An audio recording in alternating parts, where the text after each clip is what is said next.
So my name's Tina Lee and I'm a general and transplant surgeon at Westmead Hospital.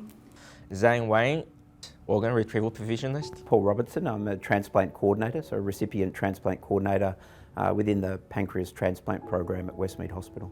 So Monica Walker, and I'm the donation specialist nurse for Western Sydney Local Health District. Transplant program is made up of hundreds of patients on the waiting list, unfortunately, and some wait many years. So our role is really to have those people assessed, ready to go for a transplant at the tick of a clock. You just never know when individual people will receive an offer. At Westmead Hospital we perform kidney, simultaneous kidney and pancreas and islet cell transplants. Westmead is the only unit in New South Wales that performs pancreas and islet cell transplants. As the organ procurement officer, my every day would be go through stock to ensure that when we have a retrieval, we would have the correct equipment and consumables already, so we can just pack up and go. And we're basically on call 24/7.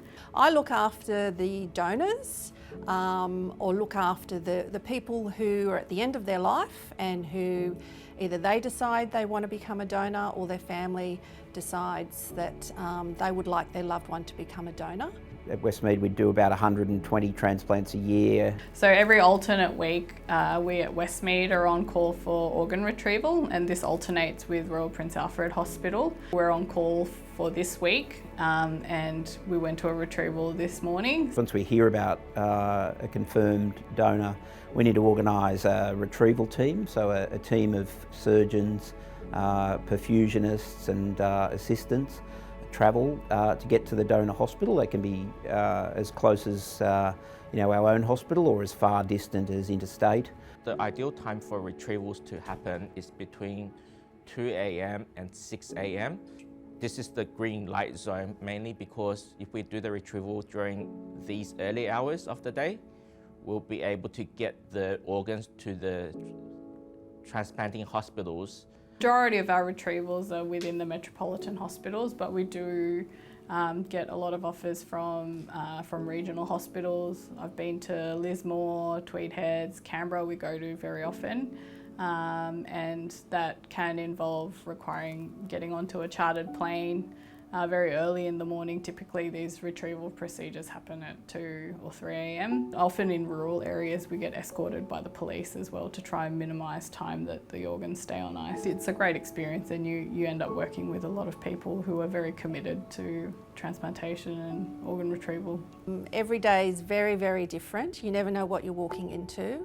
If there are families who are having end-of-life conversations, then I will go to those conversations and support the family. With organ donation, it's one of the ways that you can have a positive come out of such a horrible situation. Solid organ transplantation is often the only treatment for end-stage organ failure, so it will dramatically change the lives of so many people.